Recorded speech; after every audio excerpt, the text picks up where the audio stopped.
নমস্কার। কন্যা রাশি, কন্যা লগ্ন জাতক জাতিকাদের ২০২৫ সালটা কেমন যাবে? ২০২৫ সালটা কেমন যাবে? ২০২৫ সালটা কন্যা রাশি, কন্যা লগ্নের জাতক জাতিকাদের কি প্রতিকার করলে ভালো থাকবে?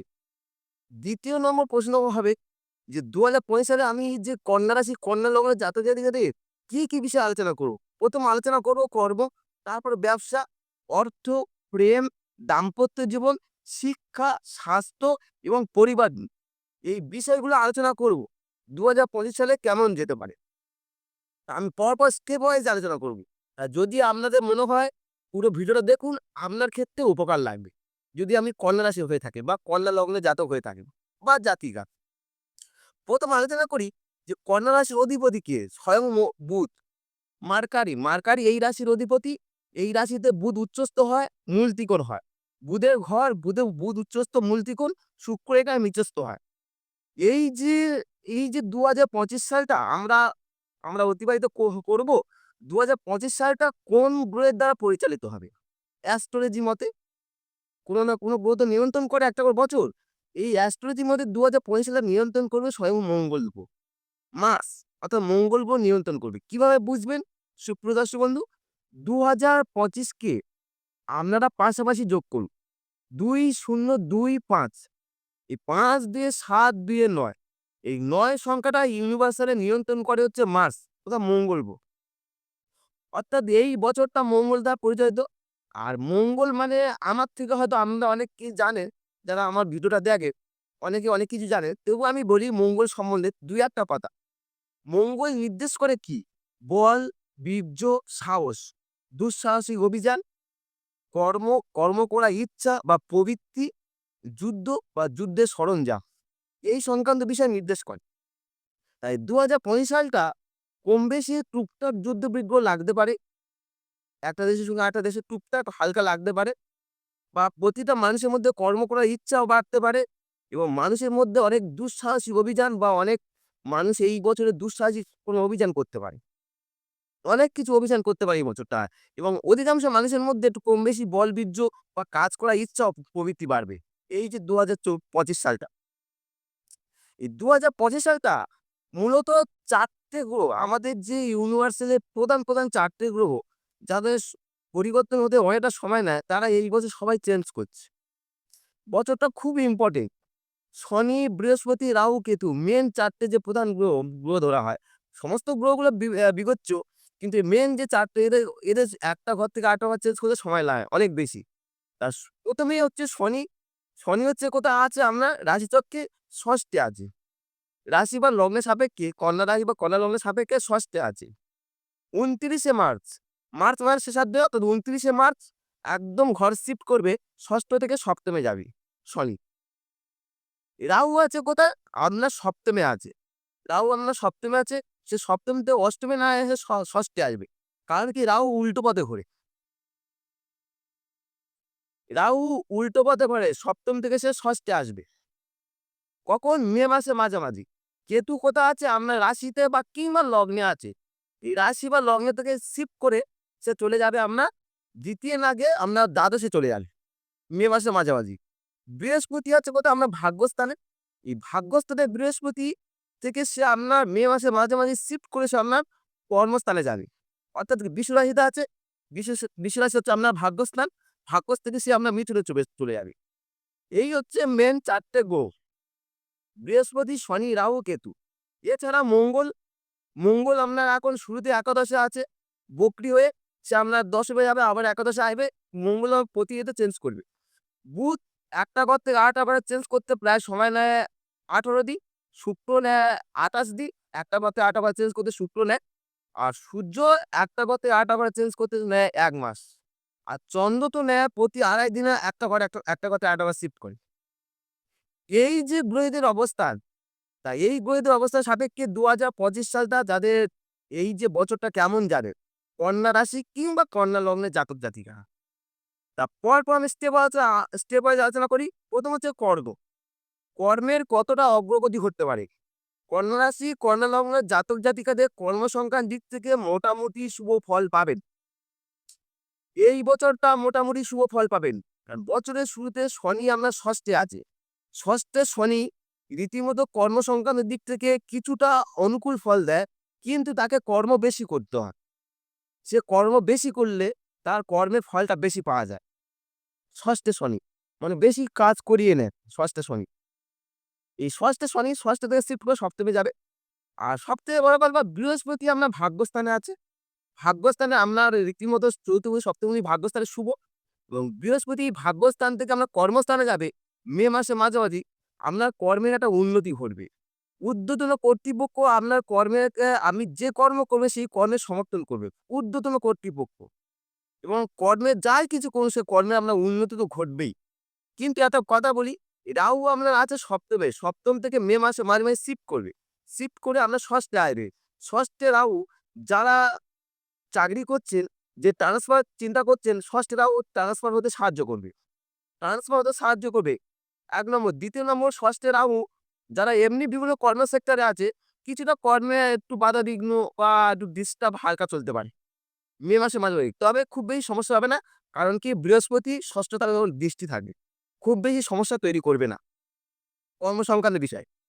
আর যারা ব্যবসা করছেন, শনি আপনার ষষ্ঠে আর সপ্তমে গেলে একটু ব্যবসায় কিছুটা বাধা তৈরি করতে পারে। কিছুটা বাধা তৈরি হতে পারে। সপ্তমে শনি কিছুটা বাধাবিঘ্ন তৈরি করতে পারে। চলে আসুন আর্থিক বিষয়টা। আমি বলেছি পরপর স্টেপ ওয়াইজ আলোচনা করব। ১ম কর্ম আলোচনা করলাম, এবার অর্থনীতির বিষয়টা। কন্যা রাশি, কন্যা লগ্নের জাতক জাতিকাদের ২০২৫ সালে অর্থনীতির দিক থেকে কেমন হবে তাদের? কেমন আর্থিক সাফল্য হবে? না তার আর্থিক দুর্বলতা থাকবে? বলছি এই বছর শুরু থেকে আপনার ধনস্থানে কোনো অশুভ গ্রহের বা নাকারাত্মক গ্রহের প্রভাব নেই ধনস্থানে। অধিকাংশ টাইমে ধনপতি খুব শুভ জায়গায় অবস্থান করবে।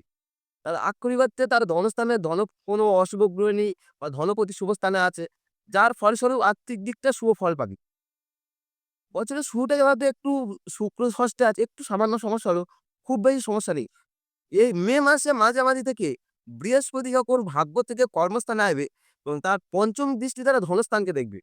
বৃহস্পতি যখন ধনস্থানকে কারো দেখে, তার আর্থিক সঞ্চয় শুধু হয় না, আর্থিক বৃদ্ধিও ঘটায়, সঞ্চয়ও হয়।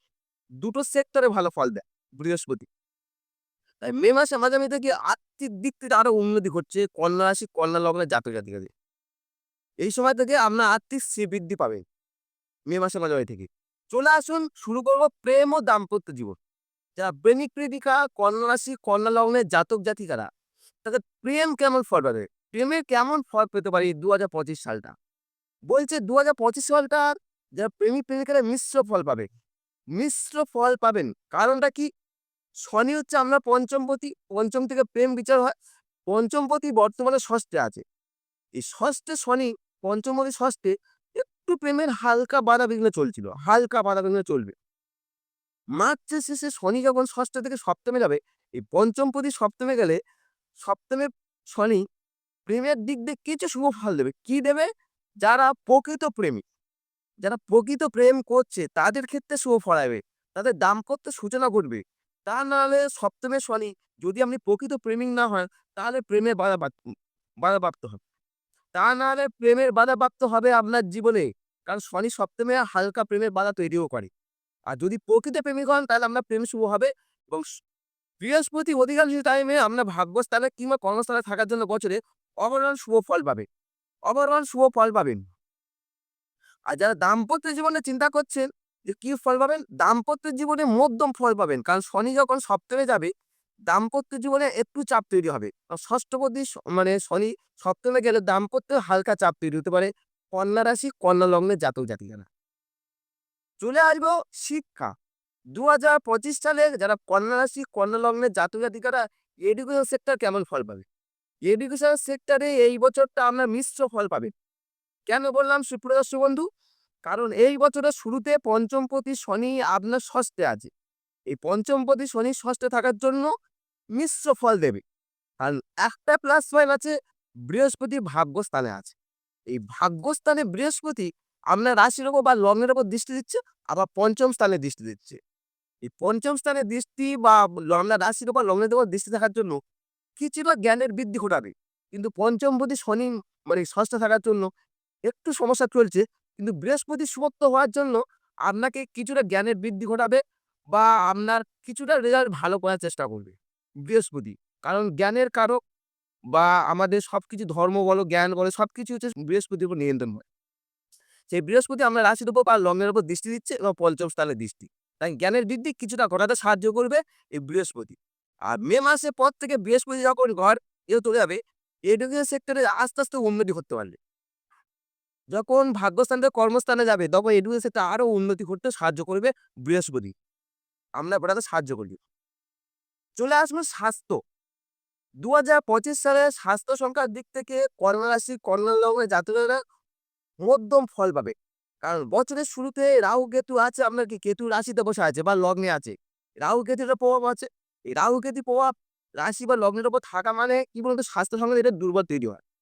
এবং শুরুতে শনি আছে ষষ্ঠে। ষষ্ঠে শনি স্বাস্থ্য সংক্রান্ত একটু করে শুভ দিল।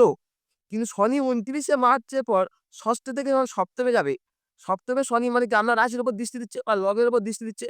এর ফলে মানসিক দিক দিয়ে পীড়া কিংবা কোমরের যন্ত্রণা বা পায়ের সংক্রান্ত সমস্যা, নতুন করে সমস্যা ভুগতে পারে। নতুন করে যেটা রাহুকে দিচ্ছিল সেটা তো মুক্তি পেয়ে রাহুকে যখন ঘর শিফট করে সেটা মুক্তি পাবেন। কিন্তু নতুন করে সমস্যা ভুগবেন শনি আমার যখন সপ্তমে প্রবেশ করবে। তাই এই সময় শনি যখন সপ্তমে যাবে, নিজেকে সবসময় স্বাস্থ্যের দিক দিয়ে মানে কি নিজেকে মোকাবিলা করা বা স্বাস্থ্যের উন্নতি করে সেটাকে আপনাকে মানে যদি আপনি চেষ্টা করেন বা বুদ্ধিমানের কাজ হবে। আপনার ক্ষেত্রে বুদ্ধিমানের কাজ হবে। চলে আসুন পরিবার। যারা এই শিক্ষা সংক্রান্ত বা স্বাস্থ্য বললে এবার আসবো পরিবার। পরিবার ২০২৫ সালটা পরিবার সংক্রান্ত বিষয়ে কোনো অশুভত্ব নেই। আর ২য় ভাব থেকে আমাদের ফ্যামিলি বিচার হয় জ্যোতিষশাস্ত্রে ২য় ভাবে কোনো অশুভ গ্রহের প্রভাব নেই। তাহলে ওভারঅল তাই আমরা মানে পরিবার ভালো যাবে, পারিবারিক জীবন ভালো যাবে। কিন্তু শনি ২৯শে মার্চের পর থেকে যখন স অ মানে ষষ্ঠ থেকে সপ্তমে যাবে, সে আপনার চতুর্থ ভাবে দৃষ্টি দেবে। দশম দৃষ্টি দ্বারা চতুর্থ ভাবকে দেখবে। চতুর্থ শনির দৃষ্টি থাকা মানে হালকা পারিবারিক ডিস্টার্ব তৈরি হবে। খুব বেশি সমস্যা হবে না। উন মে মাসের মাঝামাঝি থেকে আমরা অটোমেটিক ক্লিয়ার হতে শুরু হবে। কারণ কি বৃহস্পতি তখন ঘর শিফট করে দশমে যাবে। দশম থেকে সপ্তমের দৃষ্টি দ্বারা আমরা চতুর্থ ভাবকে দেখবে। সে অর্থে খুব বেশি অশুভত্ব হবে না। মাঝখানে আমরা ১.৫ মাস হয়তো সমস্যা হতে পারে।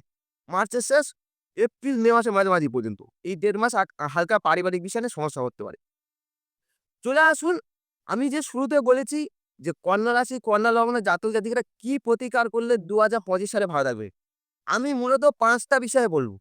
এই ৫ টা বিষয় যদি আপনি ২ টো থেকে ৩ টে করতে পারেন আপনার শুভ ফল পাবে। প্রতিনিয়ত ১ম বলি ১ নম্বর প্রতিনিয়ত কথা রাখার চেষ্টা করুন। এই বছর যদি আপনি মনে করেন যে আমি কথা থেকে কথা রাখবো না তাহলে আপনার ক্ষেত্রে অশুভত্ব হতে পারে। তাই প্রতিনিয়ত কথা রাখার চেষ্টা করুন ১ নম্বর। নিয়মিত রূপে গণেশের পূজা করতে পারেন। ২য় নম্বর নিয়মিত রূপে গণেশের পূজা করতে পারেন। ৩ নম্বর এই বছর আপনি কোনো গালিগালাজ বা খারাপ শব্দ মুখ থেকে কোনো খারাপ শব্দ বা গালিগালাজ করবেন না। কারণ মঙ্গল আরো আপনার নেগেটিভ ফল দিতে পারে এই বছরটা।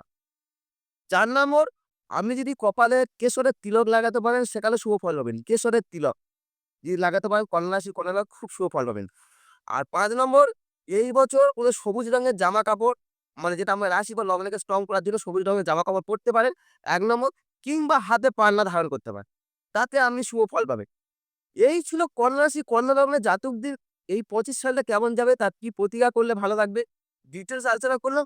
আশা করি সুপ্রিয় দর্শক বন্ধু আপনারা পুরোটা দেখেছেন। যদি ভালো লাগে অবশ্যই লাইক বা কমেন্ট করতে পারেন এবং চ্যানেলে প্রথম আসলে অবশ্যই সাবস্ক্রাইব করে সঙ্গে থাকতে পারেন। নমস্কার।